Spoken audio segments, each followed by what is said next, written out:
Christine Meirelles to take her seat.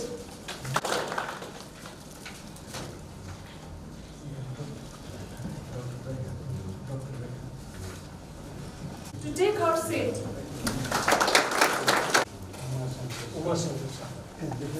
Thank you. Schedules to attend this program organized to celebrate the work of women engineers in Nepal. International Women Emerging Career in Engineering and Technical Roles available to girls and Cellular Access Program RAP3 are co-hosting this event, celebrating the work of women engineers in Nepal. This is the first initiative to bring forward the work of female engineers in Nepal. Now, British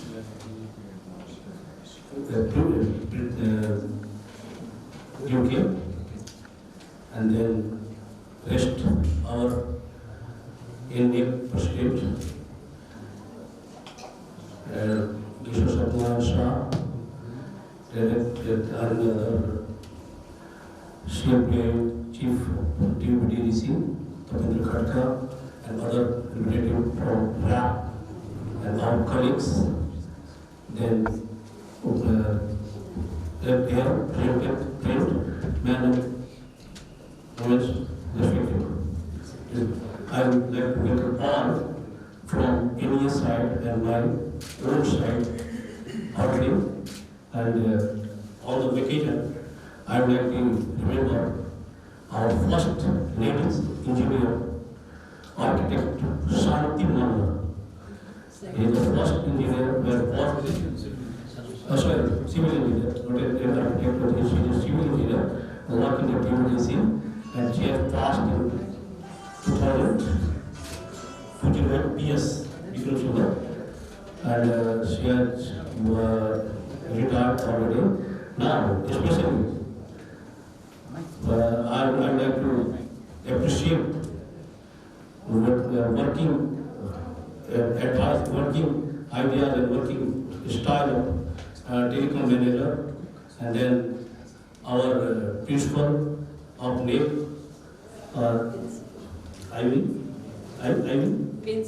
yes sir, NCIT, and Rekha Shrestha, and there are now previously there are little bit they are working in as engineer and architect. I would like to present Anuradha Sharma, engineer, who became a secretary of KMA. Like so many, there will be so many that engineers will work in the so many fields and enhance the Nepal in a better way. Thank you. I would like to explain thanks. thank you, Masar, for the wonderful welcome speech. Now, please welcome our chief guest, Mrs. Kamini Raj Bhandari, Managing Director of Nepal Telecom, to share her thoughts on journey of women engineers in Nepal. Namaskar.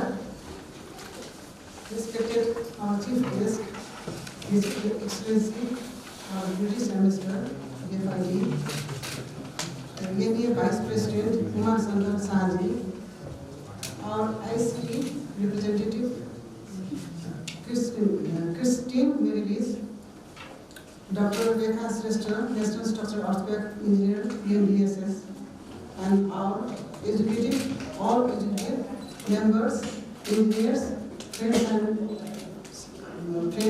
and our media. Today, the 23rd of June is celebrated worldwide as International Women in Engineering Day to recognize the significant contribution of women in engineering and to celebrate the achievements of outstanding women engineers. Firstly, I would like to say that I feel honored to be here with you all today and would like to thank the co-host of the program, Nepal Engineering Association Institute of Civil Engineers, UK-funded Rural Access Program, for taking all initiatives and making this day a success and I operate for the concerned authorities and institutions and providing an opportunity to interact and learn from each other. What is engineering? Your friends who is half away from the world, to putting people into the space. Engineering is everywhere. Living in a generation, ask yourself, did the power of engineering 100 of years earlier, a normal car could consist of car to its destination? In this generation, big companies like Google, Uber, Tesla, Ford have self-driving cars. So, in a generation where technology by 1985 AD as a telecom engineer, after 15 years, I realized that I needed more practical experience, skill, and more importantly, more knowledge to make myself determined and focused, and more knowledge to compete in higher engineering position in the company. That was when I decided to pursue my master degree in IIT, Bangkok, but that was not easy as I wanted it to be. So I was married. I had 2 children of age 3 and age 10. I was in a nuclear family. My parents passed away when I was married. After married a year ago. So I had lots of responsibility. Basically, I am from Nepali culture, Newari culture woman. So you can understand how difficulty we are in the year. So I believe that life gives you very big opportunity, very few opportunities that can turn into a turning point in your life. For me, this was it. I am sure that if I hadn't taken the next step to finish my master's degree, I would be standing here. After nearly 30 years up and down, success and big struggles, I am here speaking to all about women engineering. And I want to know that everyone in this room has the potential to become a successful woman engineer and be an inspiration to the future youth. My few advice, everyone in this room can agree that engineering in Nepal is a male-dominated profession. But never let that discourage you. Never settle for the ordinary. Do what you feel like to do, and never hesitate to follow your passion. The question that I get the most is, how can you become a good engineer? So I will take this opportunity to reflect my experience and elaborate on my main advice on how you can become a good engineer. Number 1, follow your passion. Don't let your parents or nor your friends nor your aunts decide what you really want to do. If you would like to design a house, be an architect engineer. If you like to build a software, become a software engineer. Find what you want to do and pursue your dreams. Second, number 2, my advice, hard work and focused. Think of it as this. If you are not working hard, there is someone else in the room who is and he is now one step ahead of you. Number 3, pick a role model. It doesn't matter who it is. It can be your parents, it can be your friends, it can be your teachers and famous entrepreneurs. Having a role model will push you to take the extra step and become better every day. So number 4 is that the risk. Take risk. This is a secret sauce to become successful. So you have to take risk.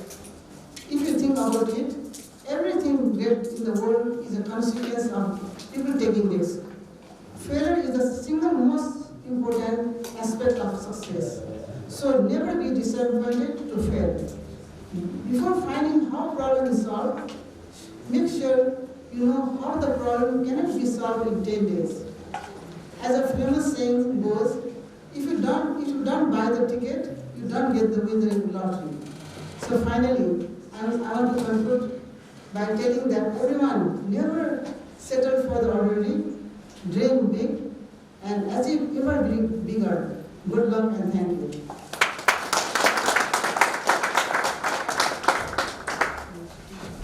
For precious words and advices, and also encouraging the women's female engineers like me.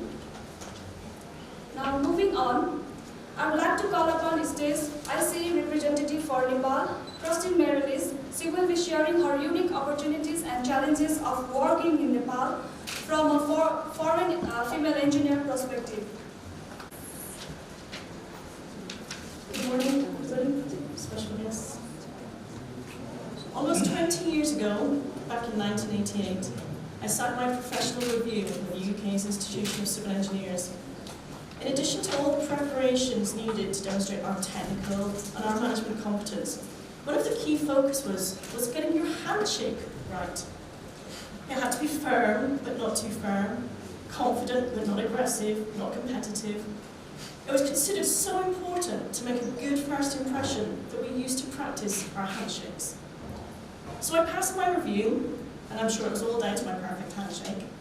And then I immediately went to my international director and asked to be sent overseas, to anywhere. I wanted to be somewhere adventurous, to experience something different, and to make my mark on the world. I soon found myself in Nepal.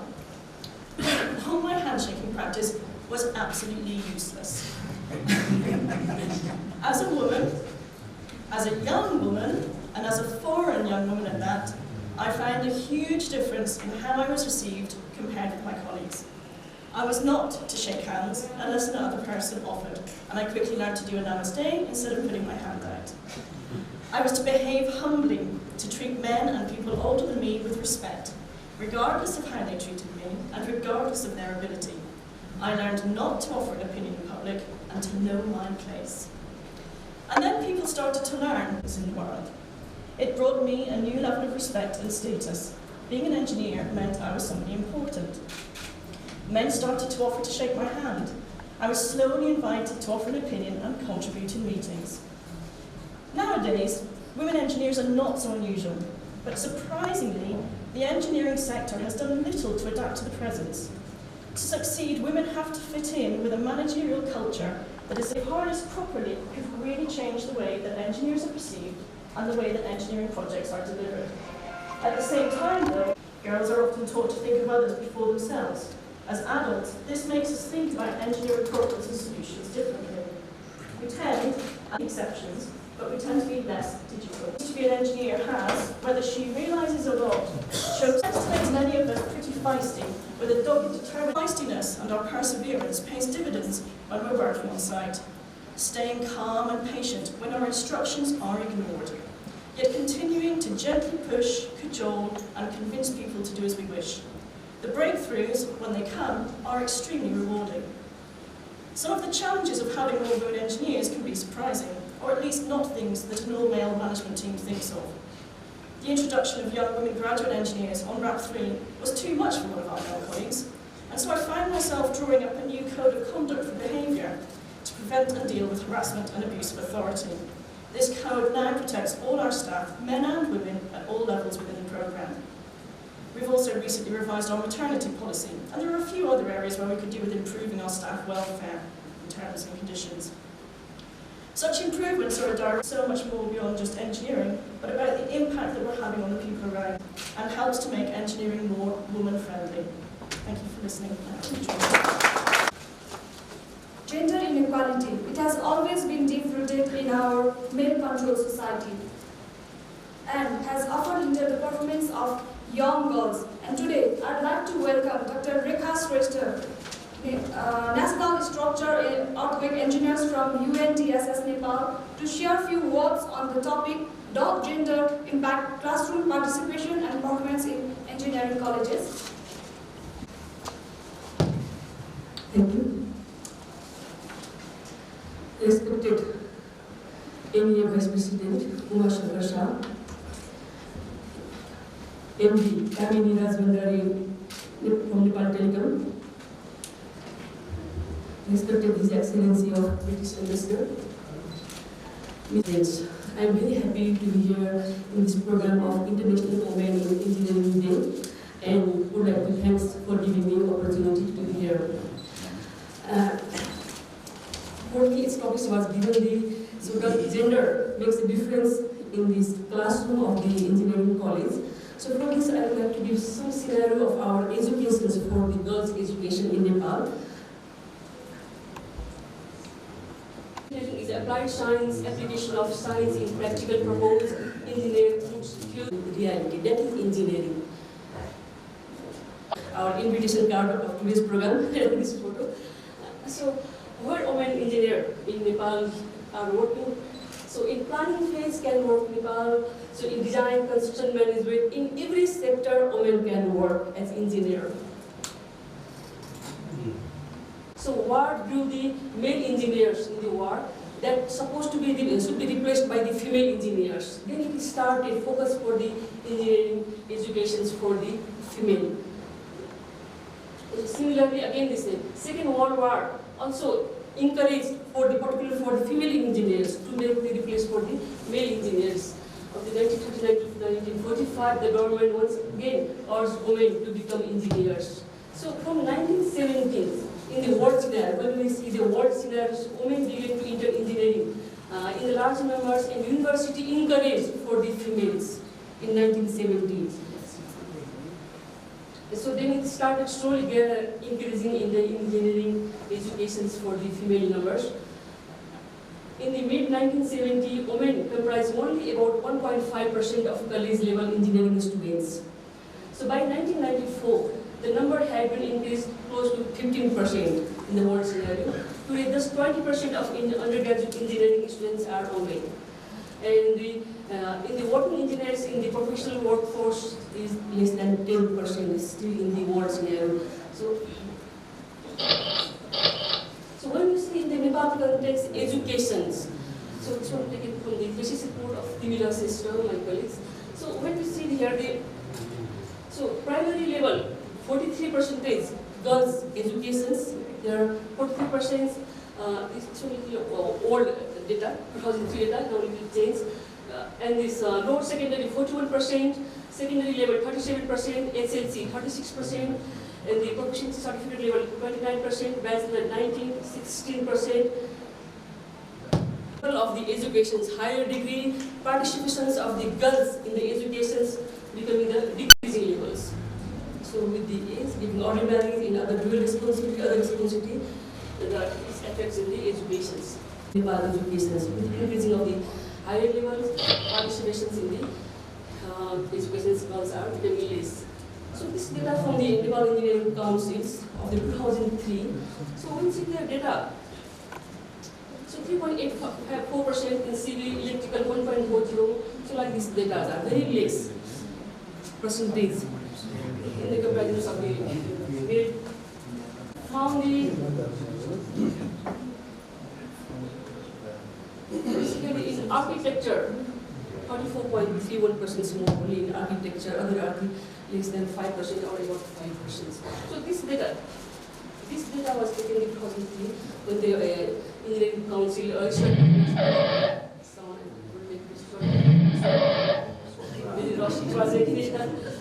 your background, back you.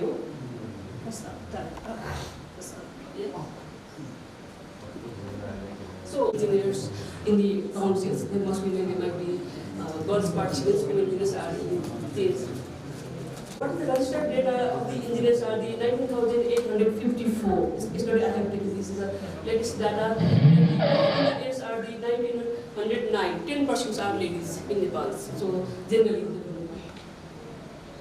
so girls participations, so 4.8%. 9 of the girls' participations in the college, so less than 10%, about 10% is the education's part. So now we know our college classrooms are the male dominated. Only 10%, less than 10% are the girls' participations. So what I found in the classroom from my experience of 20 years experience, 20 years experience from my education career, still I am teaching in the college. So girls are in the classroom more sincere, more attendance, more punctual, getting discipline, more discipline, and timely submitting tutorial, home assignment, or timely submitting. So I didn't find any difference in the ability of the girls and boys in these educations.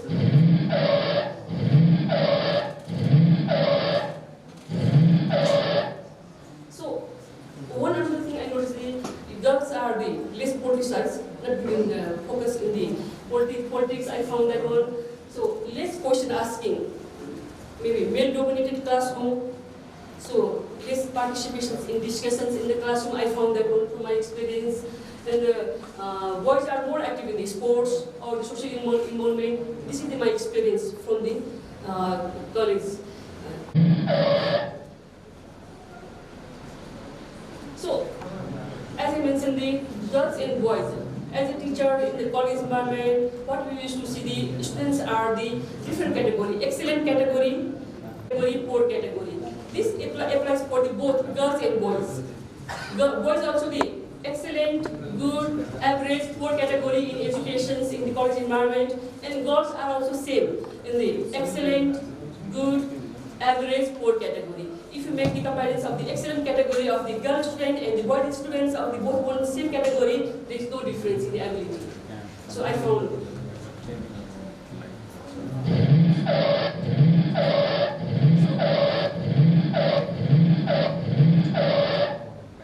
10% in the education. How we can improve these numbers, making the girls only club that is nowadays is there. Only girls only clubs are there. Focusing on the girls program, girls mentor, they are there. Talk show for the girls, become the more smart in the social environment, talk programs. So what they want to do, giving the monitoring, guiding, and give more scholarship for the girls. Nowadays in the private college they started for the girls more scholarships. That's also good, I think so. Encourage in different activities for girls. So this way, in the increasing of the girls' numbers in the education sector can be carried out. Main things is they see and from the home environment what they like to study, they will study. So thank you. Of women's participation in education and also in engineering. Now, please join me in inviting Ms. Aista Pokhrel on stage, who is a young engineer working in Grab 3. She will be telling us about her experience and expectations of being young in the field of engineering. I'm Aista Pokhrel. I'm a structural engineer and I'm currently working as a graduate engineer in Rural Access Program. Today I'll be talking about what I had hoped it would be like to be an engineer and what it actually is like. I grew up in a nuclear family in Kathmandu, a family with 2 daughters, and I went to a girls' school for the most part of my life. So I was only vaguely aware of gender disparity, that too through what I saw on TV, through advertisements, and through textbooks.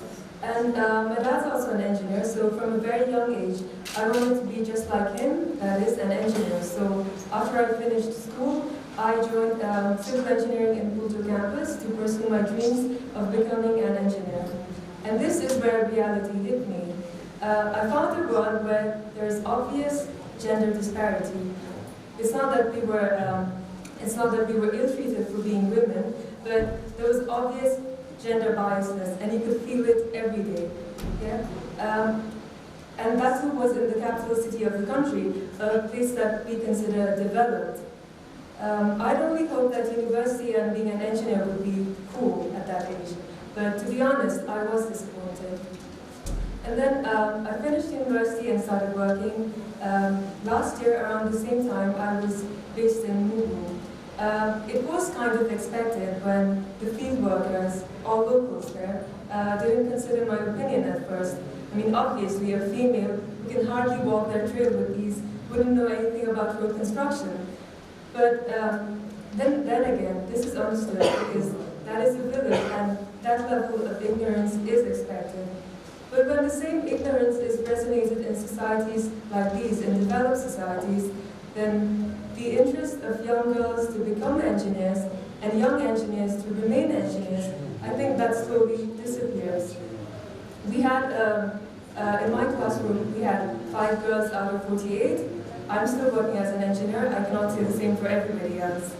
Yeah, so, and if it continues this way, then very soon we will have very little female participation in the field of engineering.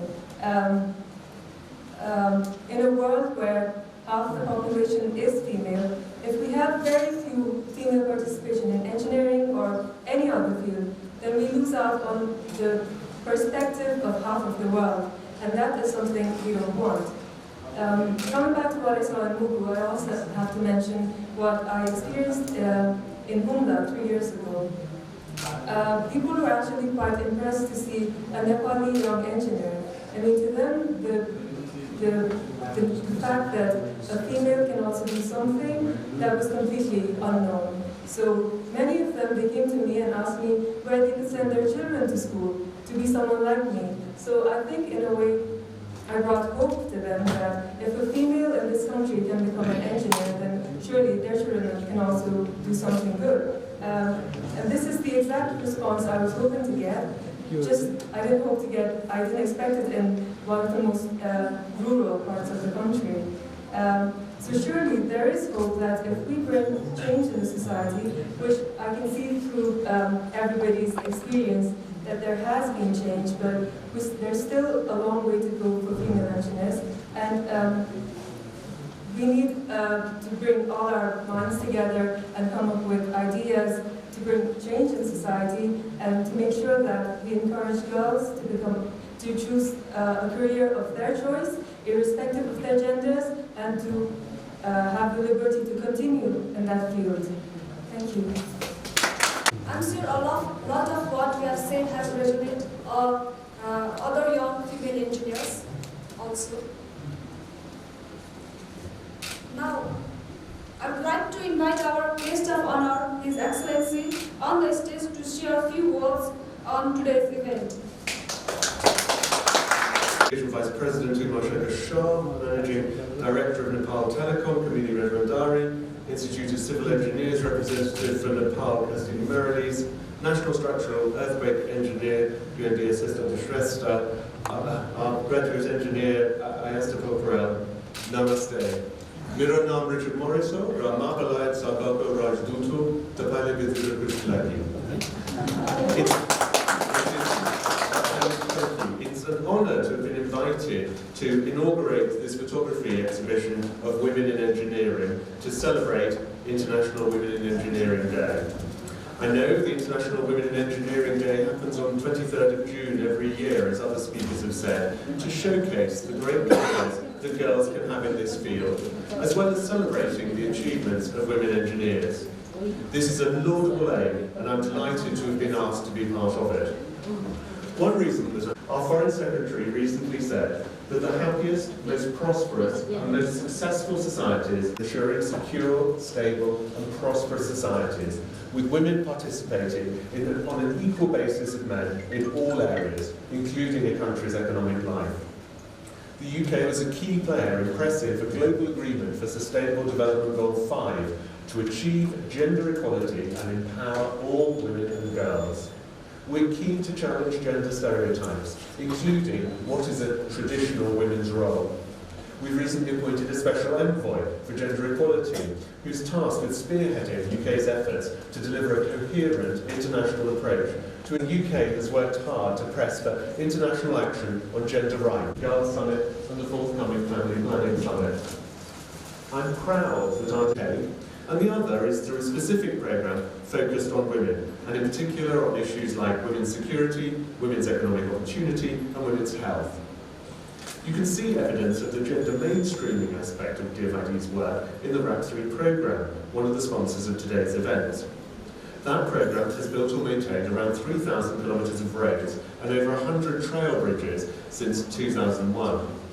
We designed the programme in a way that ensures that we create opportunities for women, including around 8 million work days for women, helping more than 2,000 women enter formal supply chains and training for women engineers.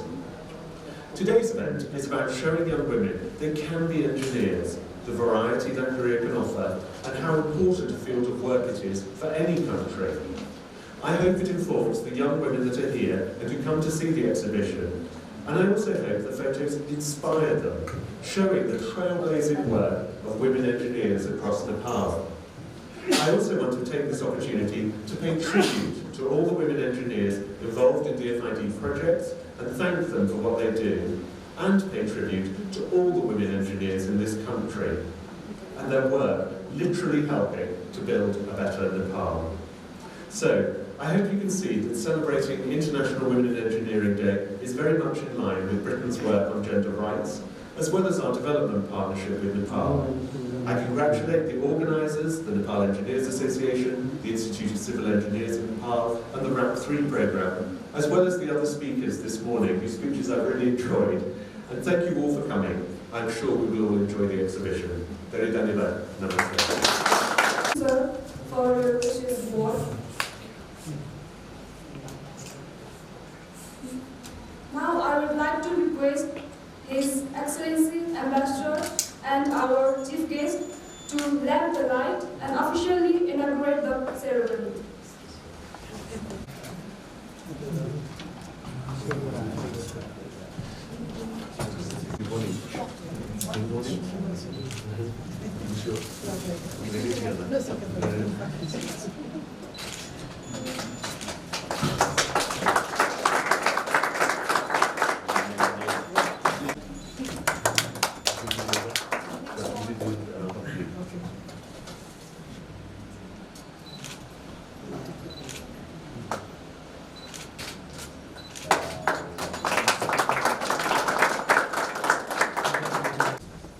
Thank you, sir, and thank you, ma'am.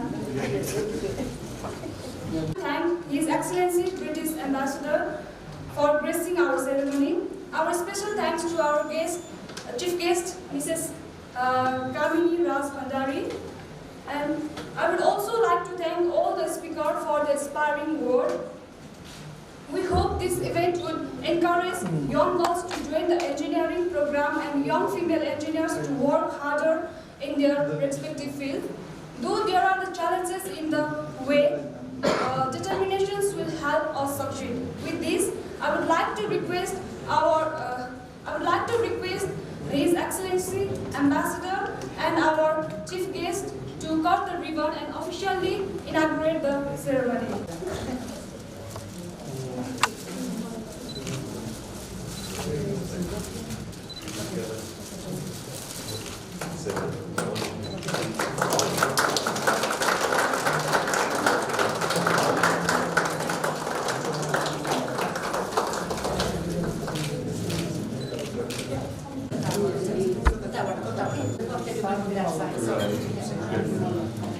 Yeah, these was our senior woman engineers. I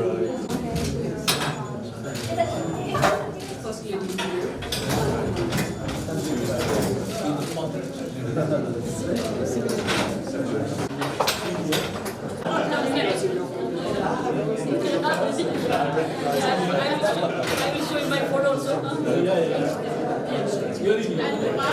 General Secretary of Nepal Engineers Association. Ladies engineers working in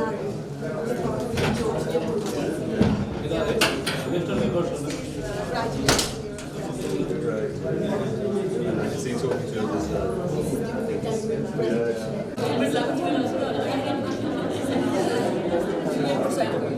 So my photo is here.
Yes, it did. I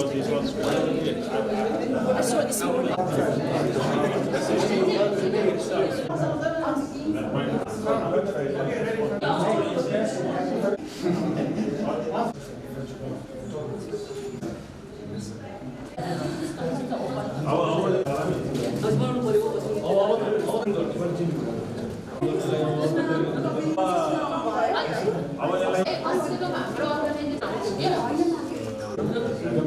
Your first time was I didn't ask for the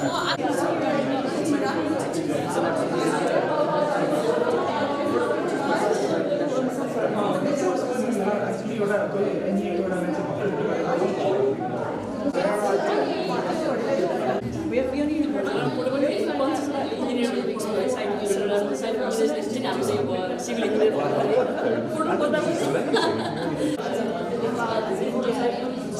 I